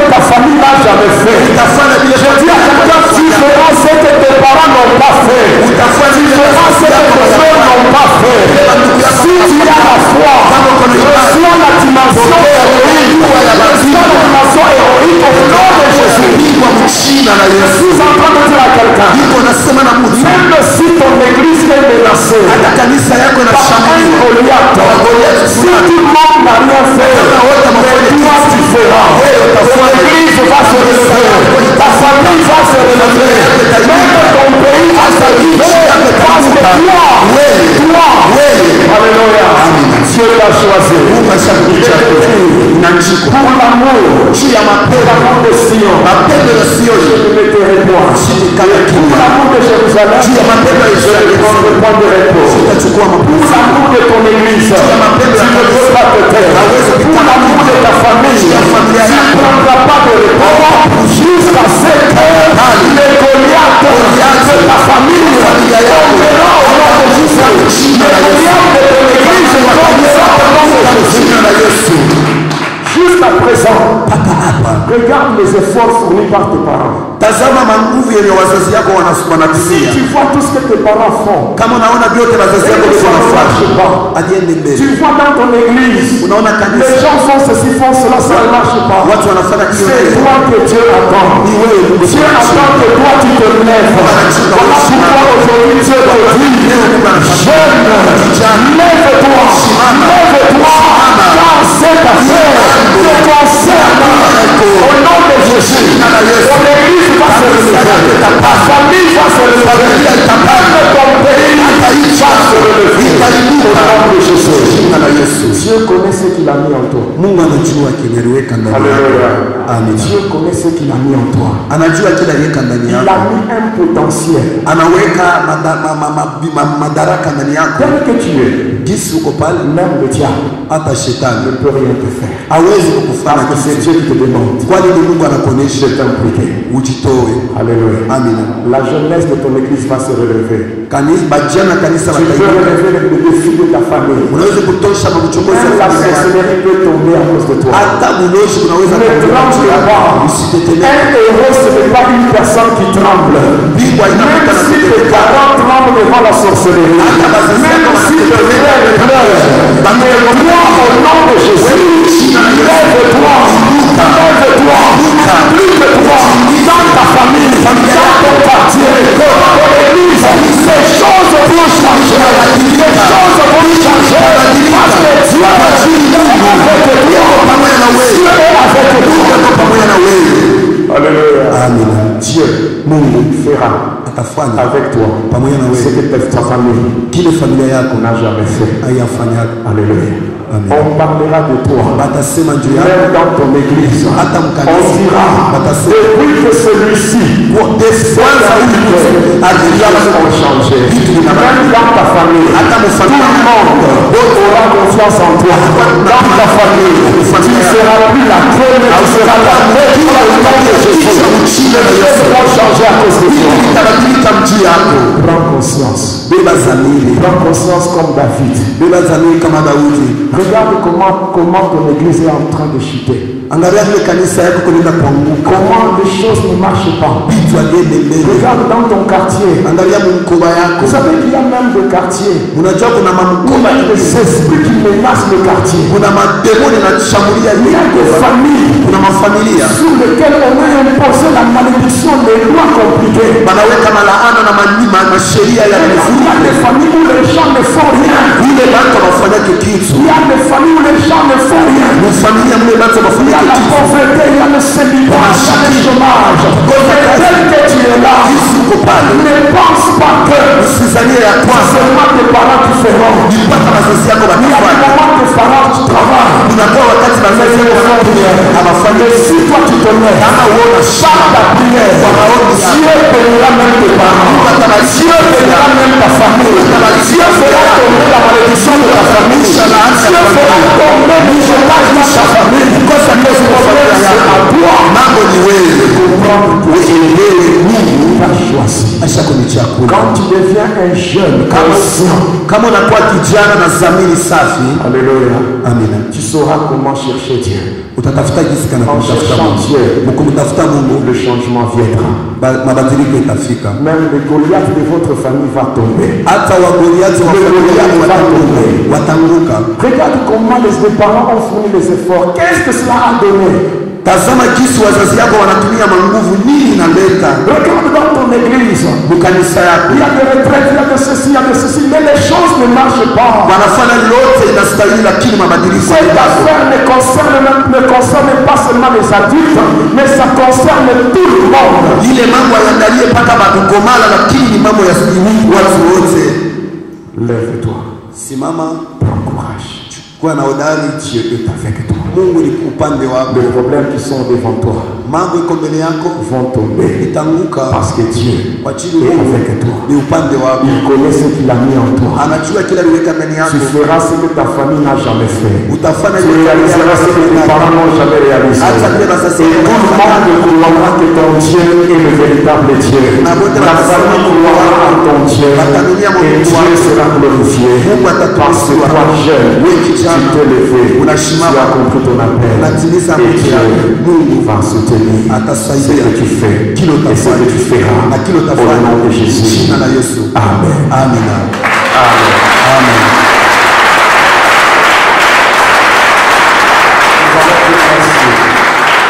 Nous allons nous incliner en prière Tutainama mu maombi, et nous allons dire merci à Jésus. tutasema asante kwa Yesu. Nous allons dire merci à Jésus. Tutasema asante kwa Nous Yesu. allons dire merci au Tutasema Seigneur. asante kwa Bwana. Merci Jésus, Asante parce Yesu. qu'en ce jour, Kwani hii il a voulu que les jeunes soient impliqués alipenda ke vijana vijitoe, afin que les choses changent passant par la jeunesse. vitu vibadilike kupitia vijana. Au nom de Jésus. Jina la Yesu. Lève ta voix et dis merci à Jésus. Tosha sauti na usema asante kwa Yesu. Lève ta voix et dis merci à Jésus. Tosha sauti na usema asante kwa Yesu. Merci à Jésus. Sema asante kwa Yesu. Merci à Jésus. Sema asante kwa Yesu. Au nom de Jésus. Jina la Yesu. Au nom de Jésus. Jina la Yesu. Au nom de Jésus. Jina la Yesu. Tu es en train de dire merci à Jésus. Uko nasema asante na Yesu. Oui, Seigneur, merci. Mwambie tu asema asante. Merci, Seigneur. Asante Bwana. Merci, Jésus. Asante Yesu. Merci, Seigneur. Asante Bwana Yesu. Merci, Seigneur. Asante Yesu. Et pour notre dernière prière, Ombi yetu ya mwisho tu vas dire au Seigneur, utamwambia Bwana, Seigneur, réveille ce que tu as placé en moi. Bwana lamusha kile uliweka ndani yangu. Réveille ce que tu as investi en moi. Lamusha kile uliweka ndani yangu. Il connaît ce qu'il a mis en toi. Anajua kile aliweka ndani yangu. Que Dieu réveille la chose qui donne en toi. Mungu alamushe kitu kinalala ndani yako. Afin que tu comprennes que Dieu t'a choisi. Uelewe kama Mungu De alikuchagua. façon par toi de grandes choses qui se réalisent. Kupitia wewe tulikuwa tunatimiza. Tosha sauti.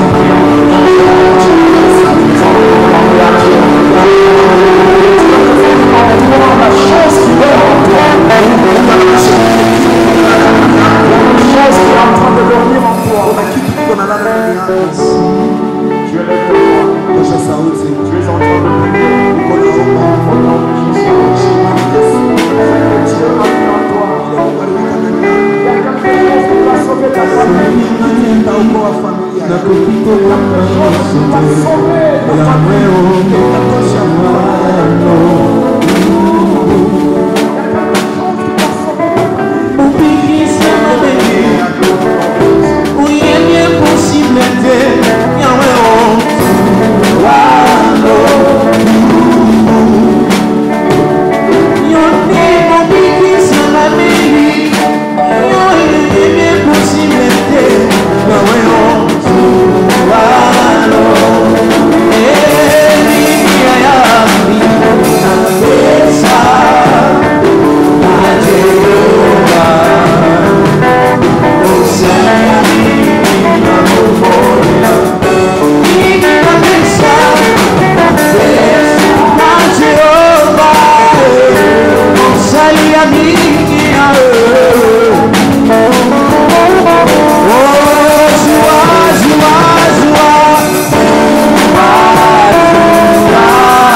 Wanze kutambua kile kiendeke mkanisa yenu, Ce qui se passe dans ta famille, kile kiko napitikana mu familia, ce qui se passe dans ton pays, dans ton quartier. mumuichi hata mumkoba yako. Commence à réaliser les choses qui se passent. Wanze kuona vitu vile vinapitikana. kushirikiana. adultes ont essayé mais ils n'ont rien fait. Wakubwa walipima lakini hakuna chochote. Ce n'est pas qu'ils n'ont pas la volonté. Hamkusema habana na mapenzi Malgré hapana. leur volonté, ils n'ont pas relevé le défi. Kwa mapenzi yao hawakuweza kutosha ile kitu. Il y a des problèmes au sein de ta famille. Kuna vitu mfamilia yako. Il y a même des géants qui se sont levés dans ta famille. Kuna wapinga walisimama Il y mfamilia a des yako. puissants de ténèbres qui étouffent même ton église. Na uwezo ya giza nafunga kanisa yako. Regarde, les efforts qui sont fournis ne sont pas bénéfiques pour ceux-là qui travaillent. Manguvu inatumiwa lakini haina na faida kwa wale On a wanaotumika. traduit ceci à Dieu. Utasema hivi na Mungu. Seigneur, me voici. Ni huyu Bwana. Même moi. Hata mie. Même moi, Seigneur. Hata mie. Je suis là. Niko hapo. Comme le David de ma Kama famille. Daudi wa Le familia. David de mon église. Le David de mon quartier. Je suis là comme le Gédéon. Niko pale kama Gideoni. Si pendant longtemps nous avons fui. Kama wakati Pendant longtemps nous étions terrorisés. Mais aujourd'hui, leo ayant pris conscience, nachukua dhamiri Seigneur, Bwana utilise-moi unitumikishe afin qu'il y ait un changement juu ya badiliko dans mon église, kanisa dans ma famille, familia dans mon yako quartier, mkoba dans mon pays. uishi Élève ta voix. tosha sauti Commence à wanze prier. kuomba Commence à wanze prier. kuomba Que Dieu t'utilise. Mungu akutumikishe Mungu akutumikishe na nguvu yote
Nous allons nous comporter comme de David. tunabidi kujionekanisha kama wa Daudi, Nous allons nous comporter comme le Gédéon. kama wa Gideoni. Goliath a semé la terreur pendant longtemps. Goliath aliweka boka wakati mrefu.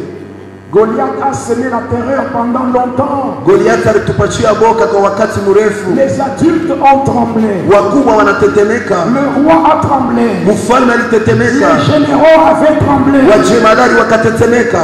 Et Goliath continuait. Na Goliath Il aliendelea. continuait à s'imposer. Alianza paka kupinga na Regarde kupisha. comment Goliath s'est imposé dans ton Angalia église. vile Goliath anachupinganisha mkanisa. Goliath s'est imposé dans ta famille. Hata mfamilia yako. Il n'y a pas la paix. Hakuna amani. Il n'y a pas de développement. Hakuna maendeleo. Il n'y a pas de progrès. Hakuna kwenda Il n'y a pas la prospérité. hakuna kitu Parce kizuri. qu'il y a un Goliath. Kuna Goliath. S'il y a un Goliath Kuna Goliath. dans ta famille, dans ton église, kanisa yako, dans ton pays. nchi yako. Oh, regardez les efforts fournis par Israël. Tazameni manguvu Israeli alitumia. Pendant qu'Israël s'aimait, Wakati Israeli alipanda, mais c'est Matthieu qui venait moissonner. ni Matia alikuwa kuvuna. Regarde les efforts fournis dans ton église. Tazama manguvu natumia kanisa yako. Regarde les efforts fournis dans ta famille. Mbele ya familia yako. Regarde comment les gens travaillent. Angalia jinsi watu Comment wanatumia. les gens cherchent. Watu wetu wanatafuta. Et ils n'obtiennent rien. Lakini hawapate kitu. Regarde la pauvreté de sa famille. Ni masikini La familia. pauvreté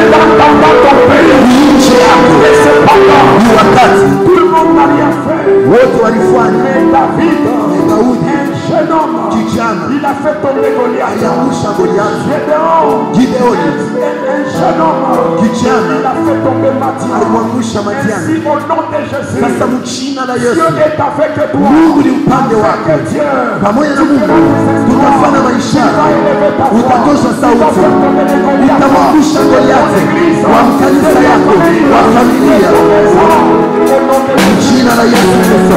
Tosha sauti, uko na uko na roho, les prophètes m'étouchent, uko na roho, j'entendrai, je verrai comme jamais. Si les dieux des esprits, des prophètes m'étouchent, oh, j'entendrai, je verrai comme. Oh, si les dieux des esprits, des prophètes m'étouchent, j'entendrai, je verrai comme jamais. Oh, si les dieux des esprits, oh, des prophètes m'étouchent, j'entendrai, je verrai comme jamais. Oh, comme un Élie, tu es tombé par le Prière pour la nation avec tout le sérieux. ninapenda hii maombi tuiombe na nguvu yote, Pour quelques minutes seulement. mudakika chache tu. Peut-être tu as l'habitude de voir les choses qui se passent. Saa zingine unaona vitu vinapitaka, Tu n'as rien fait. haufanake kitu. Et comme toi, tu n'as rien fait. Jinsi wewe haufanake kitu, Et comme c'est toi que Dieu attend. jinsi ni wewe Mungu anaongoza, Si tu ne fais rien, kama ufanye kitu, la situation va continuer comme ça c'est fait. ile mambo itabakie Les kunaenda gens mpaka vont vile. continuer à pleurer. Bantu bataria, Il y aura toujours des blocages. vifungo, Il y aura toujours le célibat. bumbalaka. Oh bien aimé, les parents ont fait leur travail. Wazazi wetu walifanya Maintenant makazi, c'est ton tour. ni wakati yako. Lève-toi. Simama. Cette affaire te Hii mambo regarde. inakuwa ya shebo wote, Même la sorcellerie peut tomber. hata buloji utanguka. Goliath était tombé à cause d'un jeune homme. Goliathi anaanguka juu ya kijana. Bien aimé, tu peux faire tomber les Goliaths de ta famille. Unaweza kuangusha Goliathi wa familia Et yenu, la foi, huyu ana imani, ce n'est pas toi qui vas faire tomber, haina wote amwangusha. mais Dieu qui est en toi. Mungu eko ndani yako, Goliath, il est géant, eko mrefu, mais cependant, Lakini. c'est lui qui est en toi. ule eko ndani yako, Il est plus élancé que le Goliath de ta eko famille. mrefu kupita na Voilà Goliathi wa pourquoi familia tu yako. prends autorité. Beba mamlaka, Tu déclares Utangaze. comme Dieu m'a choisi. mie Mungu alinichagua. Aujourd'hui, Leo. les Goliaths de ma famille, Goliathi wa familia les yangu, Goliaths de mon église, wa kanisa les yangu, Goliaths de mon pays, wa nchi yangu, les Madians de mon église, wa Madian les wa Madians maisha de mon yangu, église, wa les kanisa yangu, Madians de ma famille, wale wa les familia, Madians de ma maison, wale wa nyumba ils yangu, vont tomber. Anze kuanguka. Ils sont en train de Uko na tomber. pika mikono, uko na omba, jina la Yesu, jina la Yesu Kristo. Oh, si les dieux des esprits, les prophètes m'étouchent, j'entendrai, je verrai comme. Oh, si les dieux des esprits, les prophètes m'étouchent, oh, moi j'entendrai, je verrai comme jamais. Si les dieux des esprits, les prophètes m'étouchent, j'entendrai, je verrai comme jamais. Oh, comme à Élie, tu répondais par le cœur, j'entendrai, je verrai. Tu es Dieu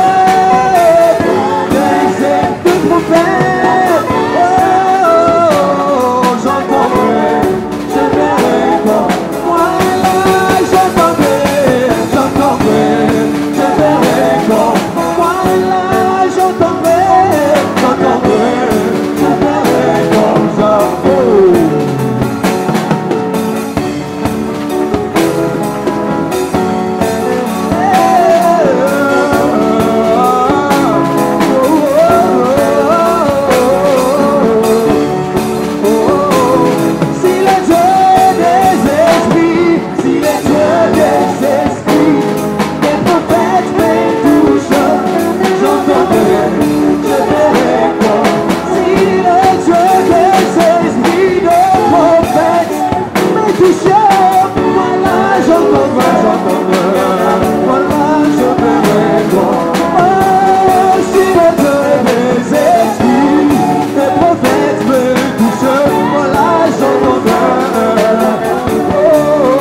Bien-aimé, est-ce que tu peux ajouter une offrande d'acclamation à notre Dieu?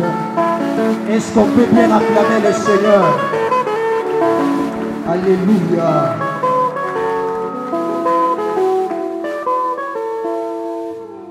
En tout cas, je ne sais pas qui a été béni comme moi. Est-ce qu'il y a un jeune qui est conscient de son appel ce soir? On nous a parlé de deux catégories de jeunes. Ceux qui sont conscients de leur appel et ceux qui ne le sont pas. Je ne sais pas tu es de quelle catégorie, mais moi je pense. Moi je suis de la jeunesse qui connaît son appel. Est-ce que les jeunes qui reconnaissent leur appel, qui sont conscients de leur appel, peuvent acclamer pour le Seigneur? Ah, est-ce que tu peux le faire à la manière de Dieu? Est-ce que tu peux te tenir debout et acclamer pour le roi de gloire? Est-ce que tu peux exagérer? Est-ce que quelqu'un peut le faire? Alléluia. Alléluia.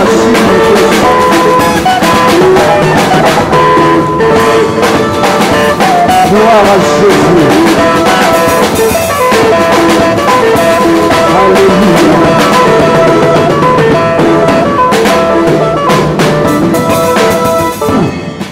Encore une fois, le Seigneur nous bénisse.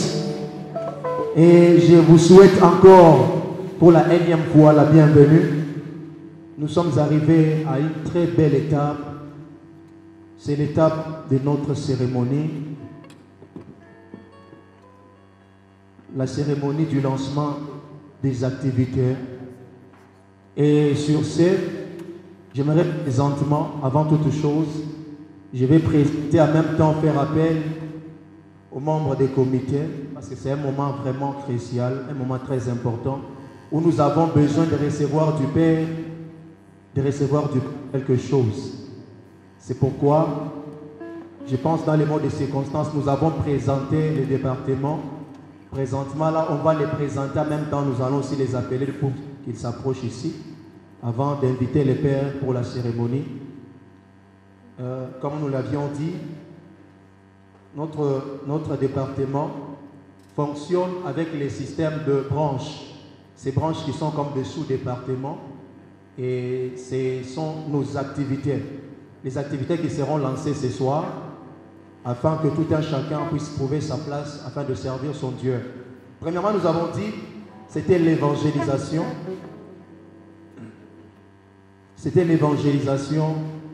Et ces départements d'évangélisation, premièrement, le département est chapeauté par le président. Le président du département de la jeunesse, c'est le berger Eli Kabod que je suis. Je pense, je me présente à même temps, acclamer pour moi. On peut bien le faire, s'il vous plaît.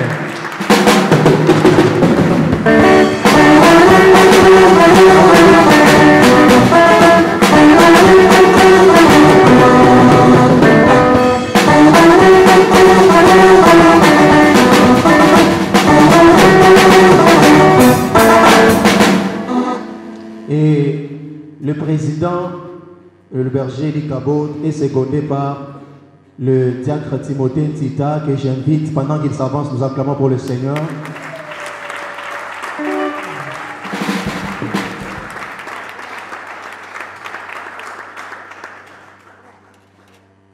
Et l'évangélisation est dirigée par le frère Arthur Kazadi ainsi que le frère Valentin.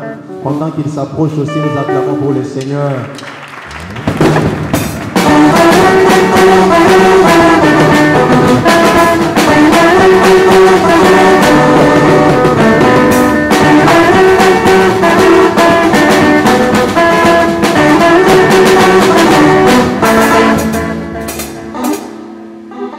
Il y a le département d'intercession qui est dirigé par la présidence, donc ça veut dire les présidents que je suis et mon vice. C'est nous qui dirigeons le département d'intercession. Il y a le département de la musique. Ce département est dirigé par la sœur Gracia Mukole que j'ai pris d'avancer et m'acclame le Seigneur. Est-ce qu'on peut acclamer pendant qu'elle s'approche?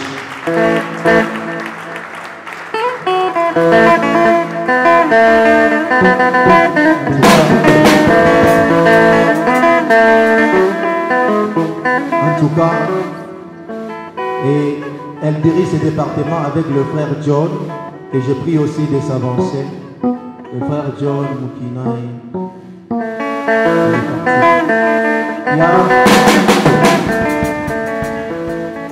Il y a aussi le département de logistique et la technique qui est dirigé par le frère Aaron Kalala ainsi que le frère Olivier. Pendant qu'ils s'approchent, on acclame aussi le Seigneur.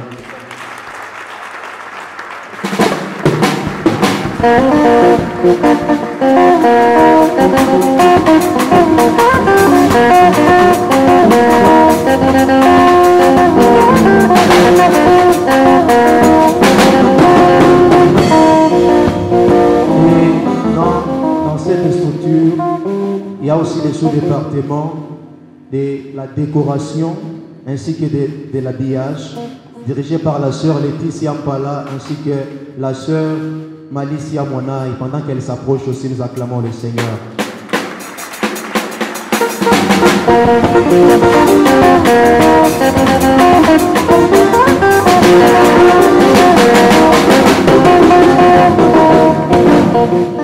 Et il y a aussi le département des protocoles et accueil qui est dirigé par la sœur Esther Mouana. Et pendant qu'elle s'approche, on acclame le Seigneur.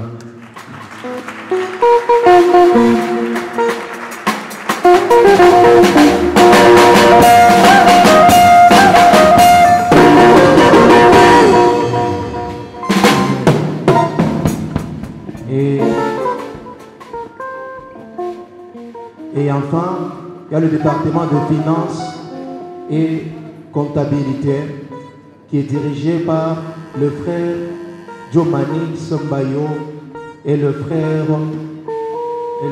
Justin. Pendant qu'ils s'approchent, nous acclamons le Seigneur.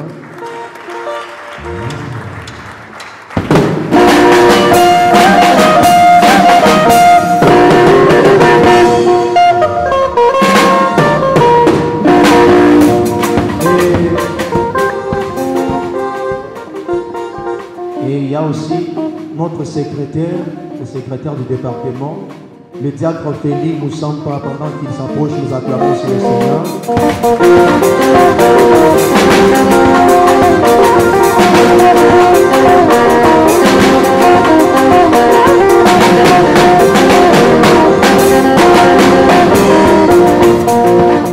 Et enfin, il y a le département de presse qui est dirigé par le frère Shadrach Mbayo. Pendant qu'il s'approche, nous acclamons le Seigneur.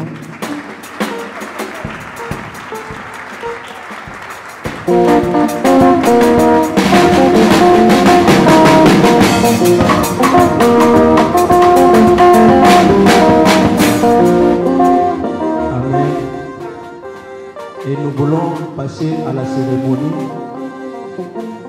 Nous voulons découvrir ces activités que la jeunesse veut lancer tout à l'heure. C'est pourquoi je vais demander votre attention.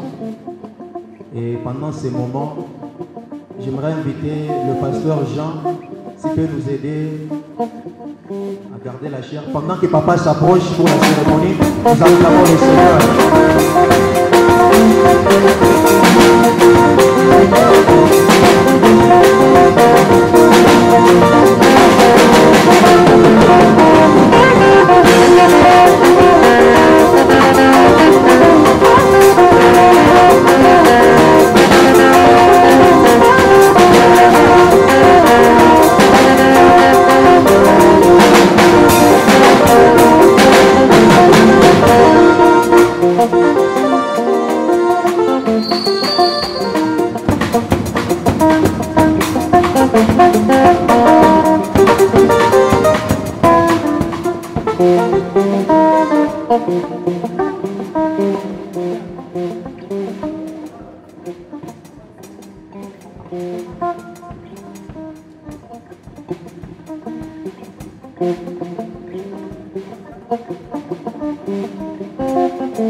En ce jour du lancement officiel des activités de la jeunesse de Christ, l'Église évangélique Christ notre salut, Christ, je te remets d'une manière symbolique ce ruban pour te confier officiellement la charge, toi et ton comité, la charge de la jeunesse, et que le Seigneur Jésus-Christ, qui m'a établi sur l'Église de Christ, que ce grand Dieu te bénisse, te fortifie, toi et ton comité, et qu'ensemble vous puissiez aller de l'avant.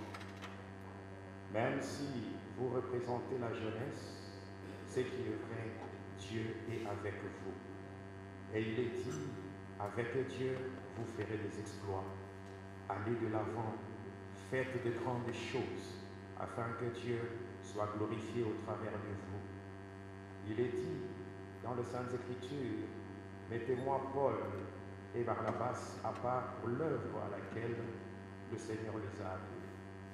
Au jour d'aujourd'hui, je bénis toute la jeunesse de l'Église et Christ, et en particulier ce comité qui est mis à part, que la puissance de Dieu, par la puissance du nom de Jésus, soit déversée sur vous, afin que vous fassiez ce que Dieu attend de vous, que vous alliez de l'avant, que votre département puisse impacter l'Église, impacter vos milieux, là où vous vivez, vos familles, ainsi que toute la nation.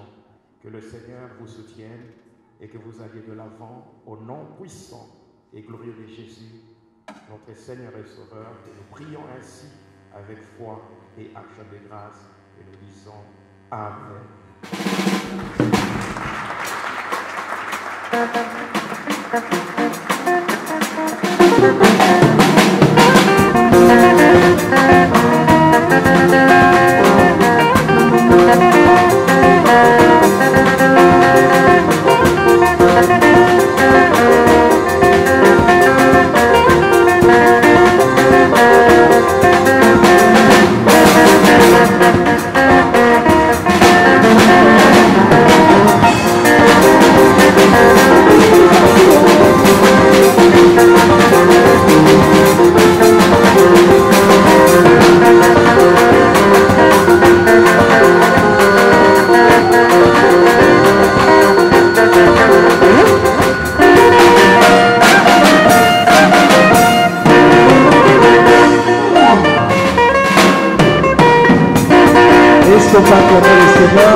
On devait les recevoir bien avant le message. Donc, comme il y avait encore des gens qui devraient arriver, c'est pourquoi on était obligé de le faire après parce que tout le monde n'était pas encore là.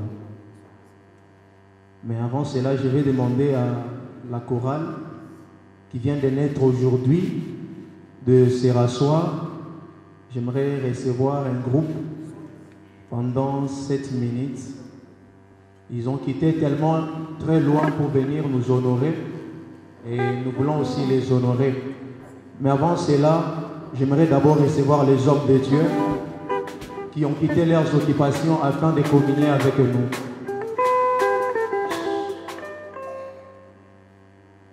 Premièrement, on dit toujours, la charité bien ordonnée commence par soi-même.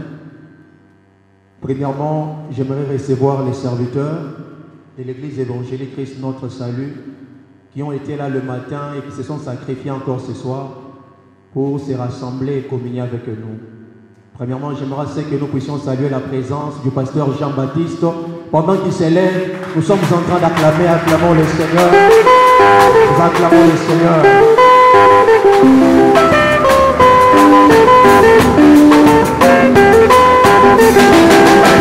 Merci beaucoup, papa. Merci pour le sacrifice. Que le Seigneur vous bénisse. Aussi saluer, au milieu de nous, il y a le collège des anciens qui ont quitté leurs occupations et ils ont dit nous allons accompagner les jeunes. C'est pourquoi pendant que le collège des anciens, pendant que les anciens se tiennent debout, j'aimerais que nous puissions les saluer.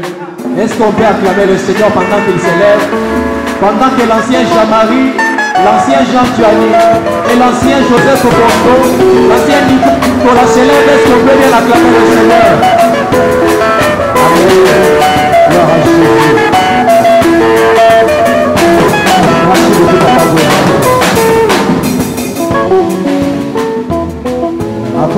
À part les collèges des anciens, il y a encore les bergers qui ont accepté d'abandonner leurs occupations afin de nous accompagner dans cette œuvre. Et je cite le berger David Nyembo et le berger Daniel Kassongo. Pendant qu'ils s'élèvent, ils ne sont pas acclamés le Seigneur. Est-ce qu'on peut apprécier la grâce du Seigneur, s'il vous plaît? Merci beaucoup. Et il y a aussi le diacre ainsi que les diaconesses qui sont en grand nombre. Ils ont décidé de nous accompagner. Et pendant que le diacre et les diaconesses se tiennent debout, j'aimerais que nous puissions apprécier. Est-ce qu'on peut les acclamer s'ils sont là? Est-ce qu'on peut les acclamer s'ils sont là?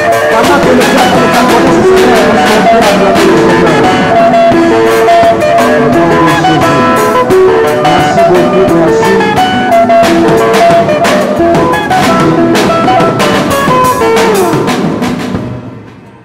Il y a des évangélistes qui sont au milieu de nous. Je vois l'évangéliste Rebecca, ainsi que les autres. Est-ce qu'on peut apprécier? Est-ce qu'on peut acclamer, apprécier leur ministère et leur présence? Merci beaucoup, maman. Merci beaucoup. Merci pour votre présence. Merci pour votre présence.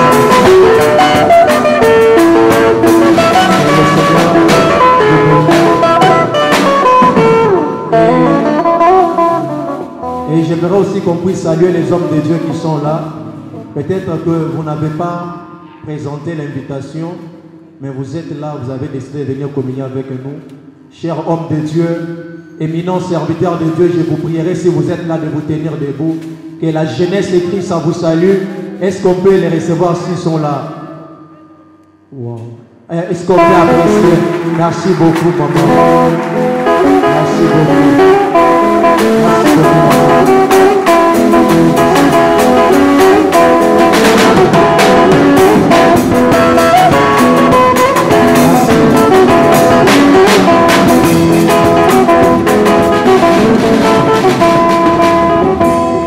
Il y a aussi, on nous signale, il y a le président de la JPC de Chama qui est là au milieu de nous, le président Darvis Luamba. Je ne sais pas s'il est là, il peut se tenir, qu'on puisse le saluer.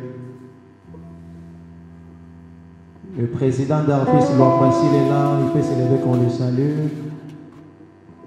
Il est déjà parti.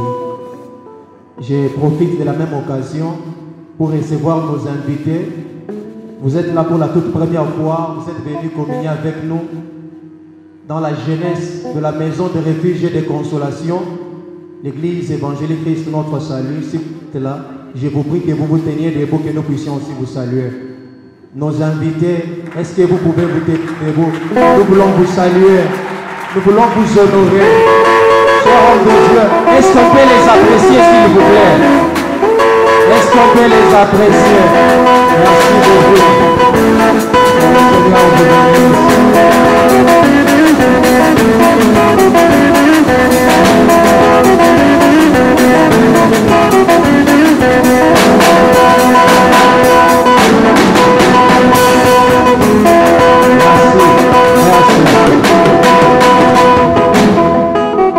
Merci.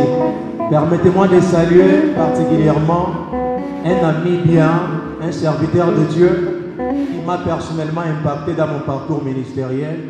Un ami très bien.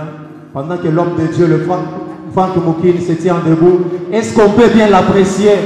C'est un ami bien, un homme de Dieu bien. Est-ce qu'on peut l'apprécier, s'il vous plaît? On peut apprécier la grâce de Dieu. Merci beaucoup, homme de Dieu. Merci.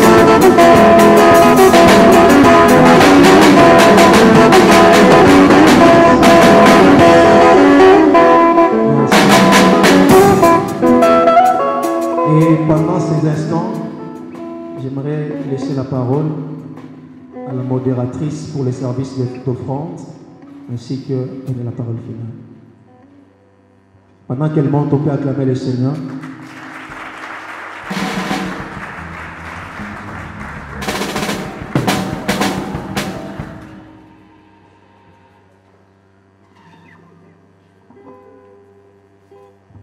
J'aimerais que nous puissions préparer nos offrandes. Merci. Et comme de bons adorateurs, que nous puissions nous tenir debout afin d'adorer l'Éternel. Merci. S'il vous plaît.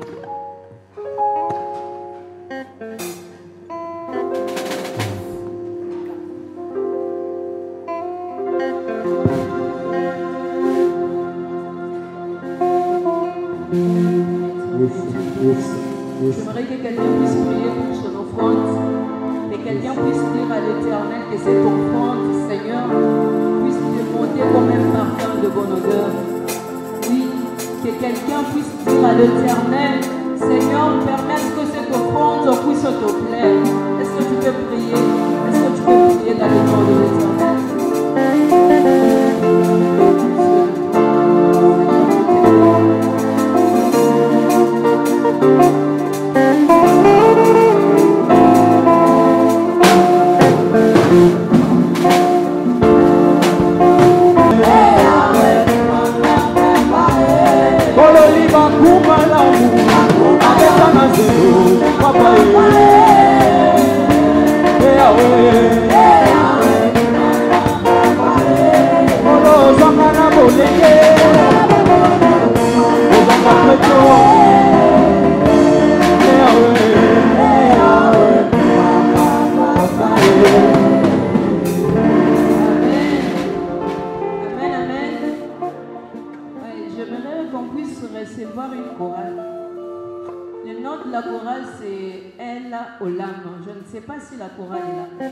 Est-ce que vous pouvez vous manifester si vous êtes là, s'il vous plaît?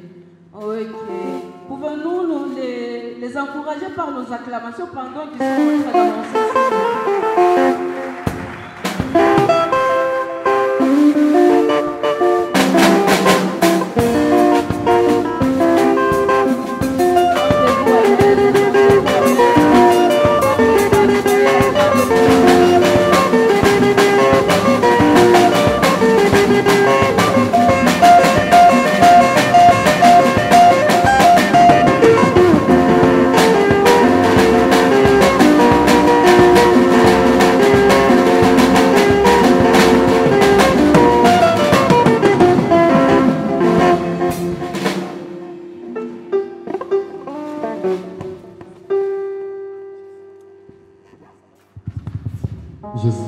Amen, Église. Amen, Église. D'abord, je dis merci. Je dis merci d'abord au berger pour la marque de confiance. Merci, mon berger. Je dis merci à tous les comités de la jeunesse. Que Dieu vous bénisse de nous avoir encore invités en ce lieu.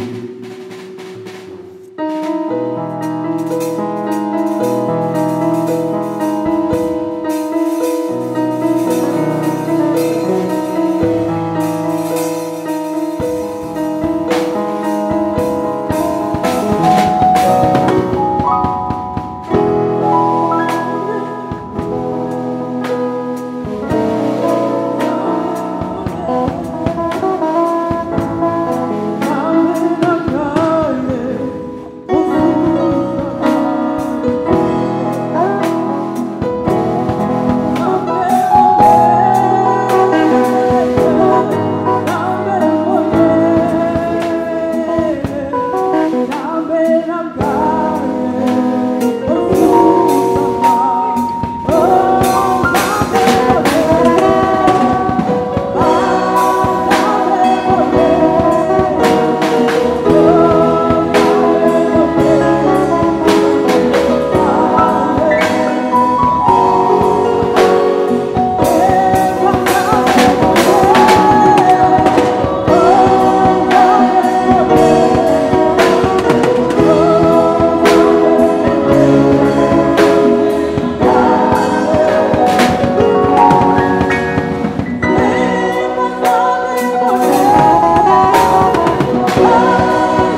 Zabe moye,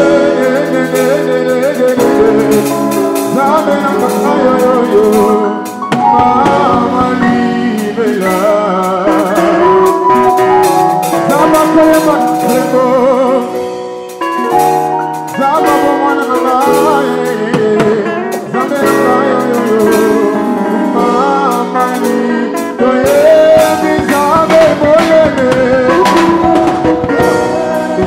Zabe moye.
Avec la salle.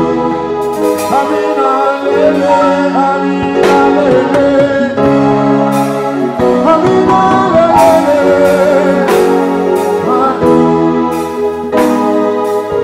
Ai, Mungu wangu, pokea sifa. Mungu wangu, utukufu. Mungu wangu wewe. Est-ce que vous adorez ensemble avec nous? Alléluia.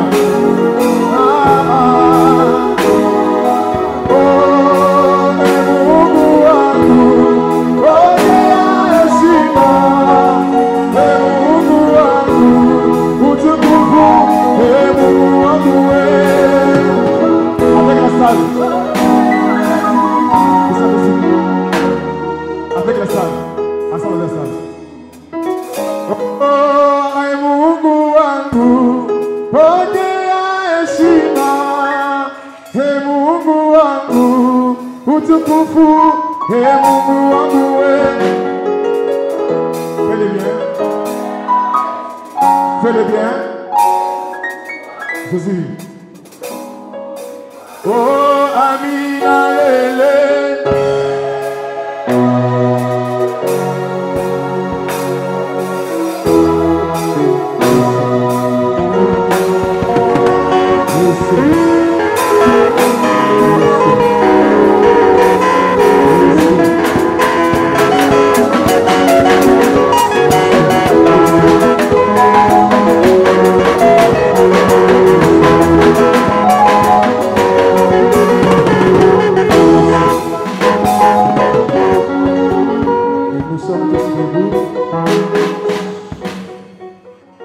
Sous cette atmosphère, j'invite Papa pour la prière de clôture et aussi venir le chemin de retour.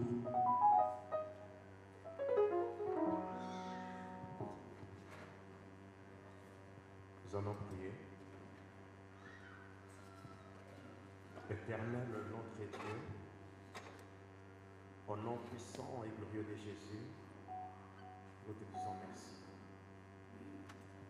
Toi qui es le maître de temps et des circonstances, en ces jours du lancement officiel des activités de la jeunesse au sein de l'Église de Christ, nous te sommes infiniment reconnaissants. Toi qui as rendu possible cette manifestation, toi qui as soutenu les jeunes, tu les as soutenus dans toutes les étapes. Nous ne pouvons que te dire merci. Merci au Dieu pour ce culte qui a commencé avec toi comme Alpha, qui a cheminé avec nous comme Emmanuel, Dieu parmi son peuple. Et nous voici arrivés à la fin avec toi comme Oméga. Ma prière élevée de mon cœur est que Seigneur, que ton esprit agisse dans la vie de tout un chacun et d'une manière particulière dans les jeunes. Ceux-là, ô Dieu, qui ont été appelés mais qui n'ont pas encore pris conscience de leur appel. J'aimerais que le Saint-Esprit, lui qui crée en l'homme le vouloir et le faire, que le Saint-Esprit agisse afin que tes enfants se lèvent et qu'ils s'impliquent au sein de l'Église, au sein de la famille, au sein de la nation. J'aimerais, Seigneur, que l'huile fraîche puisse encore couler sur la vie de tous ceux-là qui ont déjà pris conscience, afin qu'ils aillent de l'avant, qu'ils fassent des choses pour faire éclater ta gloire. Donne à tes enfants la capacité de faire tomber les Goliaths et de déloger Madian au sein des églises, au sein de familles, au sein de maisons, au sein de quartiers, au sein des nations. Que les Goliaths et les Madians soient renversés par la jeunesse au nom puissant de Jésus. Seigneur, toi qui as commencé ton ministère, étant jeune, j'aimerais, Seigneur, l'esprit qui était sur toi soit sur tes enfants, sur le jeune d'aujourd'hui, afin, ô Dieu, par leur prise de conscience, qu'ils arrivent à impacter le monde, à impacter ton Église au nom de Jésus. Toi, le Dieu de bénédiction, accepte que ta bénédiction soit déversée sur la jeunesse, sur toute l'Église et sur toutes les nations de la terre. Au nom puissant de Jésus-Christ. J'abandonne, Seigneur, cette jeunesse entre tes mains, sachant que ceux qui sont entre tes mains, personne ne peut les toucher. De la même manière qu'ils viennent de lancer, oh Dieu, leurs activités, j'aimerais qu'ils soient soutenus par toi, qu'ils marchent avec toi, car il est dit, avec Dieu, ils feront des exploits. Et toi, Éternel, tu écraseras leurs ennemis. Que tu les soutiennes afin qu'ils parviennent à atteindre les objectifs que toi-même tu as assignés à la jeunesse. Gloire te soit rendue, toi le véritable Dieu. Bénis la semaine qui commence, bénis nos vies, bénis nos maisons. Et Seigneur, que les offrandes qui ont été données en ces lieux soient bénies et qu'elles contribuent à l'avancement de ton œuvre. Et tous ceux-là qui ont donné, Seigneur, laisse qu'ils voient une répercussion positive dans leur vie. Et même ceux qui n'ont pas donné aujourd'hui, que leur vie soit bénie, afin que prochainement tout le monde ait une offrande à te présenter. Nous te disons merci, toi qui es notre Dieu, toi qui es notre Seigneur, toi qui es, oh Dieu, toi qui es notre soutien. Nous te disons merci, Seigneur Jésus.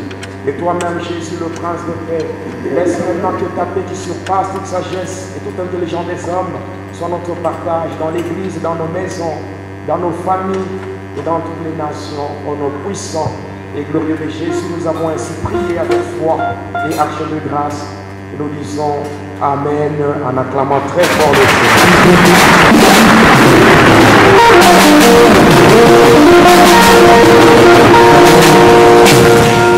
Nous vous prions de ne pas être pressés, parce qu'il y a quelque chose qu'on a organisé.